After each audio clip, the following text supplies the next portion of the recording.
All right, today we're down in the basement playing with my hybrid water heater. This is a Ream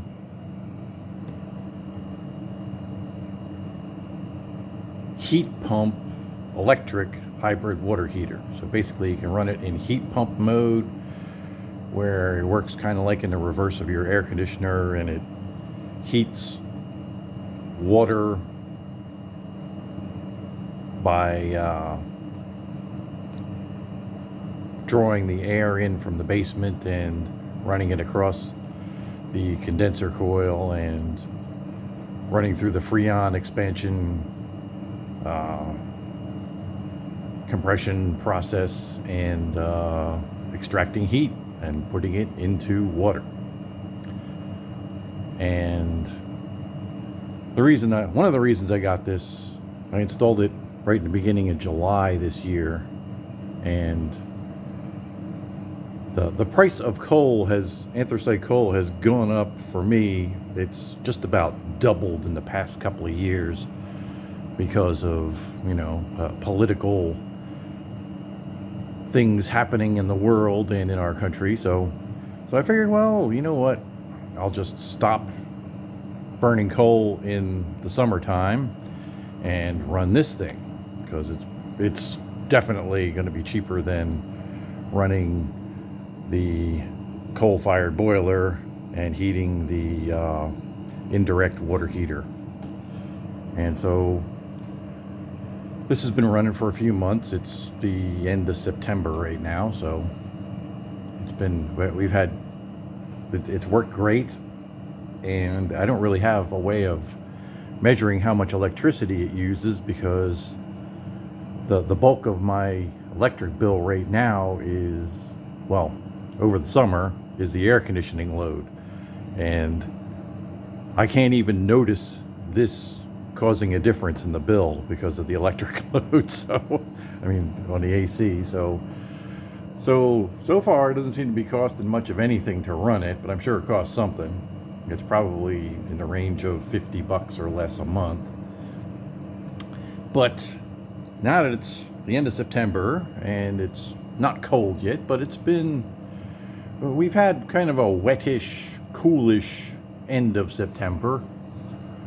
So I got to thinking, after I hooked this up, I plumbed this in, got it going, and these have shut-off valves, both of these water heaters, and I completely forgot to turn off the shut-off valves to the indirect water heater. And a couple days after I had it running, I was down in the basement here, and I noticed this. The water temperature was very much like the water heater was, and I was like, oh, because I have these valves open, basically the hot coming out and the cold coming in, it was convecting between the two heaters, and it would just go back up and out and very slowly bring up the temperature of the indirect water heater. So then I got to thinking, in this chilly section we got here, the indirect water heater is basically a heat exchanger. The big tank is domestic water that comes in to be heated, and the big red and blue lines are supply line from the boiler, which goes in through this big giant copper coil in the middle of the tank, and then comes down and out through this blue pipe back to the return side of the boiler and gets heated again. So that's how the indirect water heater is supposed to work, and it works on a thermostatic control and a zone valve that turns on and off when the control tells it wants more heat.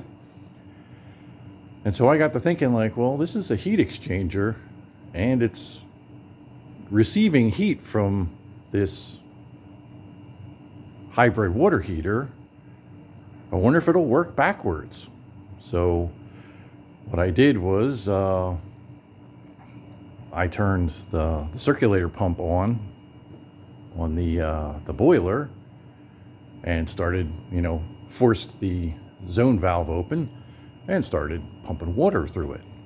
And I actually got a little bit of temperature gain, but it was extremely slow. So yesterday what I had done was I connected the drain of the indirect water heater and the drain of the hybrid water heater and hooked up a circulator pump between them. So the blue is coming from the indirect and pumping into the red, which goes into the bottom of the hybrid water heater.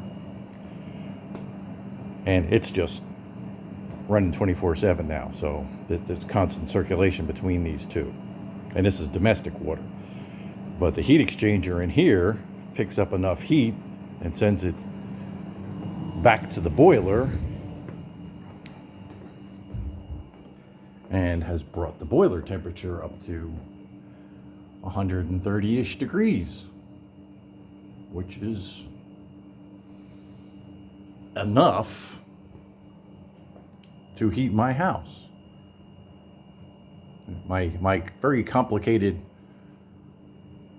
plumbing system is a little hard to explain, but it was born out of initially running a boiler in the garage before the house was hot air heat. Originally has a oil-fired hot air furnace, which I haven't used in 12 or 13 years. And I have a hand-fired furnace connected to the plenum too. So the original boiler setup just had a big heat exchanger in this duct connected to the boiler through that PEX line out in the garage. And that worked great. And then I decided I wanted radiators. And then I decided I wanted a coal boiler in the basement. So here we are.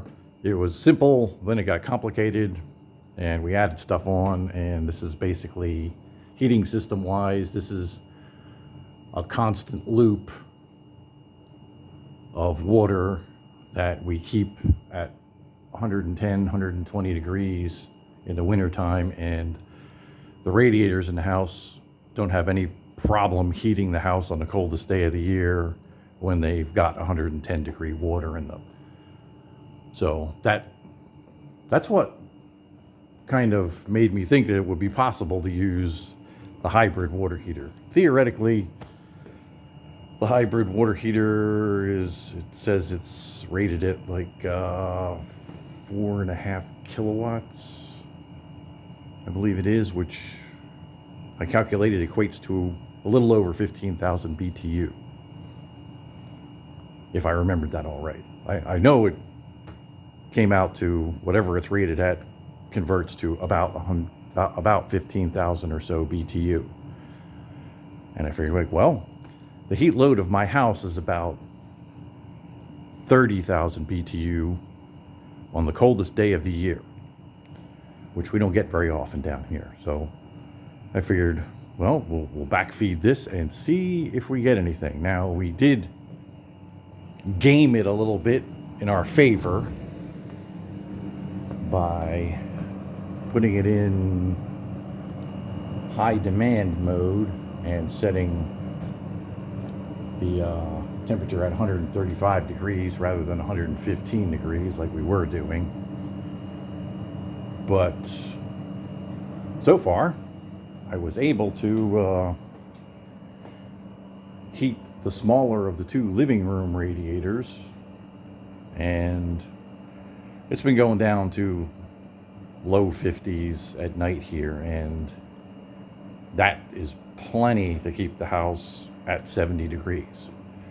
So far, it's been pretty successful. So I don't know how long I'm going to run it. In another week or so, it's going to be time to fire up the Van Wert there. So we'll see. I would imagine the electric bill is going to go up a lot if I use this. But it's nice to have the option in case, something happens where I can't run a coal boiler or whatever. So it's good to know that it will actually work. All right, that's about it.